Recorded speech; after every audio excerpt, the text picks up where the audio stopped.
वहां पर cease fire का मुद्दा था कि क्या कुछ होता है, क्या सामने आता है। गृहमंत्री अमित शाह ने इसको लेकर कहा कि हमारी सेना ने पाकिस्तान को भारी नुकसान पहुंचाया, लिहाजा पाकिस्तान को हमारी शरण में आना पड़ा, कोई और चारा बचा नहीं था। इसके बाद डीजीएमओ लेवल की बातचीत में सीज फायर पर सहमति बनी। शाह के इस बयान पर पलटवार करते हुए कांग्रेस सांसद प्रियंका गांधी ने कहा कि जो पाकिस्तान हमारे लोगों की जान लेने आया था, फिर उसे हमने शरण क्यों दी। वहीं अखिलेश यादव ने पूछा कि जब भारतीय फौज मजबूत स्थिति में आ गई थी, तब सीज फायर क्यों कर लिया गया, यह किसके दबाव में किया गया। सुनिए। जब उन्होंने हमारे रिहायशी इलाकों पर हमला किया, फिर भी हमने इनके रिहायशी इलाकों पर हमला नहीं किया, सिर्फ इनके एयरबेस और एयर डिफेंस सिस्टम को निशाना बनाया।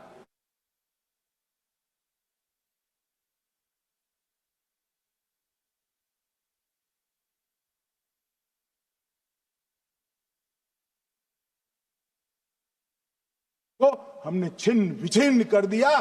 पाकिस्तान के पास शरण में आने के अलावा और कोई चारा ही नहीं था। इसलिए मान्यवर, इसलिए 10 मई को डीजीएमओ ने, पाकिस्तान के डीजीएमओ ने भारत के डीजीएमओ को फोन किया और 5 बजे हमने इस संघर्ष को विराम किया। आज गृह मंत्री जी ने इस बात पर उल्लेख किया।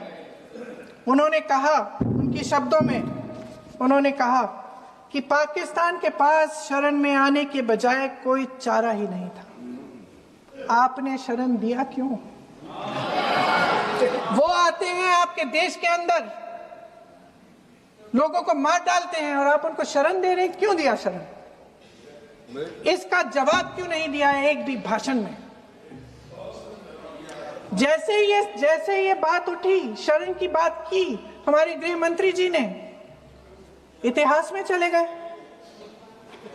नेहरू ने क्या किया, इंदिरा गांधी ने क्या किया, यहां तक कि मेरी मां के आंसुओं तक चले गए। लेकिन इस सवाल का जवाब नहीं दिया कि ये सीज फायर हुआ क्यों, ये जंग रुका क्यों, और तब क्यों रुका जब दुश्मन के पास कोई चारा नहीं था हमारी श्रेय में आने के बजाय। क्यों रुका ये जंग? इसका जवाब नहीं दिया। ऑपरेशन सिंदूर के दौरान विदेशी लोगों ने दावा किया कि उन्होंने उसे रुकवाया है।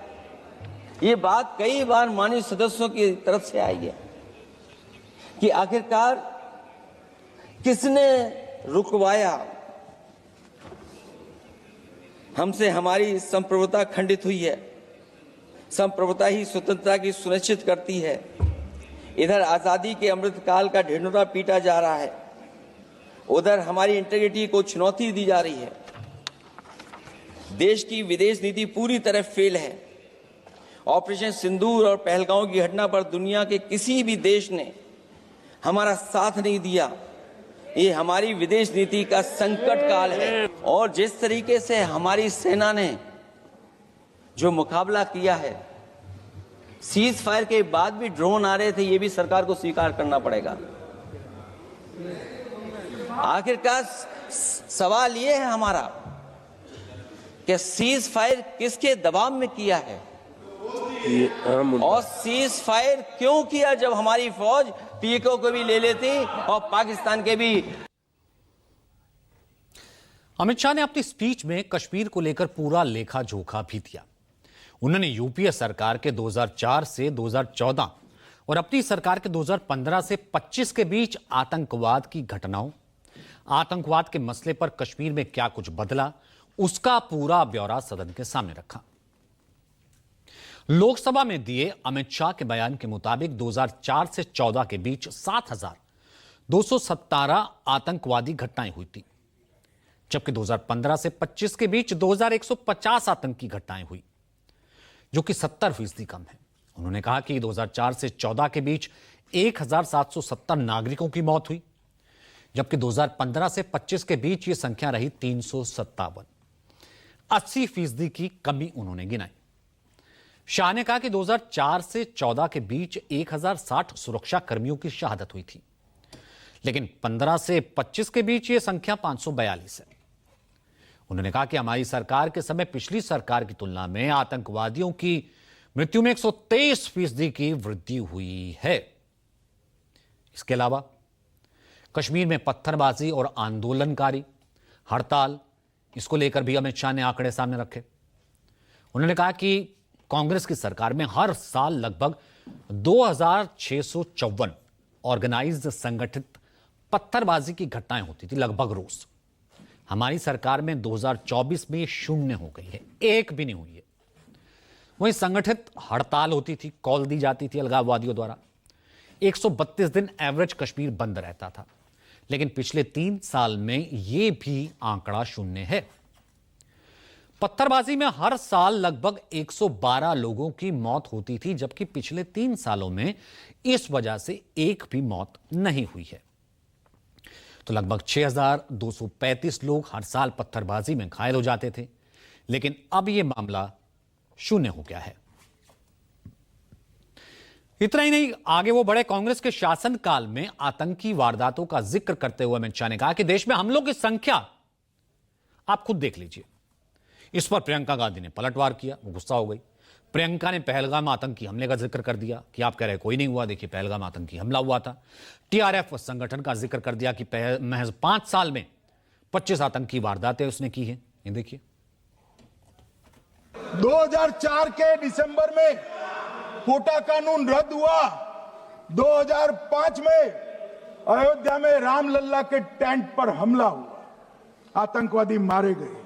मुंबई लोकल ट्रेन 2006-5 में रामलल्ला पर हमला, 6 में मुंबई ट्रेन में बम धमाके 187 लोग मारे गए। 2006 डोडा उधमपुर में हिंदुओं पर हमला, 34 लोग मारे गए। 2007 हैदराबाद 44 लोग मारे गए। 2007 यूपी लखनऊ वाराणसी 13 लोग मारे गए। रामपुर सीआरपीएफ कैंप, वहां पर हमला हुआ 2008 में। 2008 में श्रीनगर के आर्मी के काफिले पर हमला हुआ, 10 सुरक्षा बल मारे गए। मुंबई आतंकी हमला 2008 में हुआ, 246 लोग मारे गए। जयपुर में 8 बम धमाके हुए, 64 लोग मारे गए। 2008 में अहमदाबाद में 21 बम धमाके हुए, 57 लोग मारे गए।